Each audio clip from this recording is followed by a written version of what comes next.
Hi everyone, today we will talk about how to solve Snapchat friend glitch. To know how to fix or how to solve Snapchat friend glitch, you should just go to settings like this. You will click.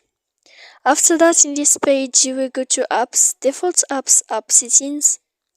When you will see this list, you will go down to find the application of Snapchat and you will enter. Then in this page here you will go to click for stop. When you will end this, you will enter to storage. After that, in this page you will click clear cache. Then you will go to click clear data. And after all that, when you will end this, you can update your application.